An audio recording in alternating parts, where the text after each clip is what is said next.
In this video, I'm going to talk about how forecasting errors and just in general poor storm tracks and meteorological events that did not coincide with lots of snow really hampered New York City snowfall in the winter of 2024-2025. Now, 2022-2023 only had 2.3 inches of snow at Central Park, and amounts in the metro area were held to under 5 inches. But with how warm the winter was, it made sense. January in particular boasted an average temperature in the mid-40s, and the average high temperature for January was pushing on 50 degrees. It was going to be almost impossible to get snow in a month that warm. Whereas on the converse, 2024-25 was a bit cooler, but still warm. And there was some tracks that actually kind of worked out in our favor. In 2023-2024. 2024-2025, though, we had the cold air. December, January, February, all colder than average. And yet we could not capitalize on it with any snow whatsoever.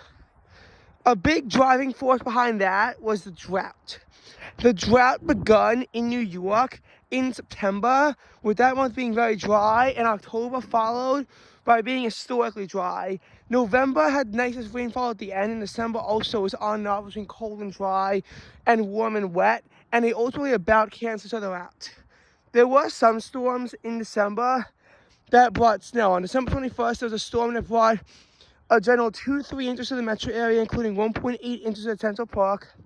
And another storm that tracked in a line just west of New York City, brought an inch to Central Park, but a trace further out east on Long Island. However, after that, January was a big disappointment. Mainly because the month only had 0.6 inches of precipitation, throughout most of the metro area. And it's very tough to get snow in those conditions when it's that dry. January 6th, a major storm was projected to bring about a half foot of snow to the metro area. But the actual totals are much less. It's 0.9 inches at Central Park, and that's where the most snow winds up falling. Most of the area is held to under half an inch. All we catch is the northern fringes of a storm that brings its heaviest snow to Baltimore and Washington, D.C. January 11th, if a phase occurred between a storm in the north and a storm in the south, there's actual snow, but New York City happens to be in the dead zone.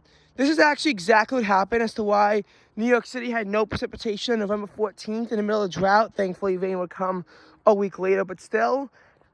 But New York, was just really having a hard time dealing with the drought. It needed phasing in both of these cases, and in neither case, the phasing delivered. So the January 11th storm only brought a handful of snowflakes, half an inch in Central Park, and that was about where, things stood in the metro area. Heaviest snow fell on a band along the I-20 corridor. January 19th, the storm brings less precipitation than expected. The band's less heavy than expected. So only 1.6 inches at Central Park, and again, mostly between 2 and 3 inches across the metro area. Now, as we head into February, the snow does start piling up from small clippers that bring bits of snow, like on February 2nd. But then on February 6th, only a half inch of snow as the heaviest snow falls well north.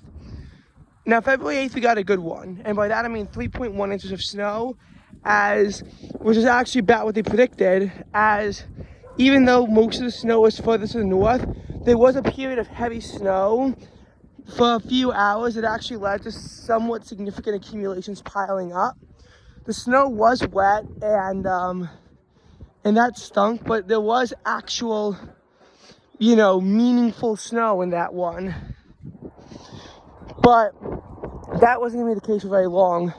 February 11th to 12th, again, you're mostly held between 1 and 2 inches in the metro area as the heaviest snow falls in the Balt Wash corridor yet again. And by the November 2nd storm brought about an inch of snow to the city. Then on February 13th, just a trace of snow as the storm tracked further north into the interior. February 15th and 16th, again, a half inch of snow in Central Park and up to an inch of snow further out on Long Island before it changes to rain, about an inch of rain actually, maybe even a little more than that. The only issue was that for the rest of February, even though it had a very wet start, it finished dry and you know, it finished slightly below average in terms of precipitation too.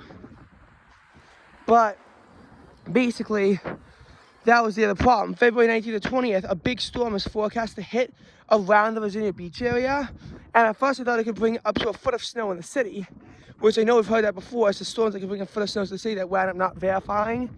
And yeah, the storm only brought 0.4 inches of snow to the city at best. And that was the final snow.